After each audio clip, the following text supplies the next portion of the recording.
நமக்கு வழங்கப்பட்டிருக்கிற பொறுப்புகள், நாம் ஏற்றிருக்கிற பொறுப்புகள் அமானிதம்.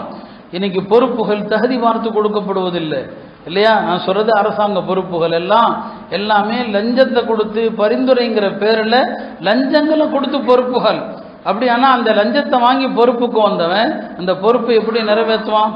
எல்லா இடங்களிலும் லஞ்சம் இல்லையா? முஸ்லிம்களாக இருக்கிறவர்களும் பொறுப்புகளில் இருக்கிறாங்க, பஞ்சாயத்தில் கவுன்சிலர்களாக இருக்கிறாங்க. அரசு கொடுக்கிற நிதியை எதுக்கு கொடுத்தாங்களோ அதுக்கு பயன்படுத்துறது இல்லை. மோசடி, ஒட்டுமொத்த சமூகத்துக்கும் செய்கிற மோசடி. இந்த மோசடியை செஞ்சு விட்டு எப்படி அவருடைய தொழுகை, அவருடைய ஹஜ்ஜு எவ்வாறு அல்லாஹ்ட்ட ஏற்கப்படும்? எனவே நாம் எல்லோருமே இதை நினைத்து கவலைப்பட்டு அல்லாஹ்விடத்தில் அஞ்சணும். அமானிதம் என்பது உங்களுக்கு உரிமை இல்லாத விஷயத்தில் நீங்கள் அதை பயன்படுத்தக்கூடாது. இதுதான் அமானிதம். அது எல்லா விஷயத்தையும் கட்டுப்படுத்தும். எல்லாம் அல்லாஹ் திருமறையில் சொல்லுகிற வல்லதீன ஹும் லி அமானாத்திஹிம் வ அஹ்திஹிம் ராஊன், அவர்கள் அமானிதங்களையும் ஒப்பந்தங்களையும் பேணி பாதுகாப்பார்கள் என்று சொல்லுகிறானே, அந்த நல்லடியார்களாக அல்லாஹ் நம் எல்லோரையும் ஆக்கியல்வானாக.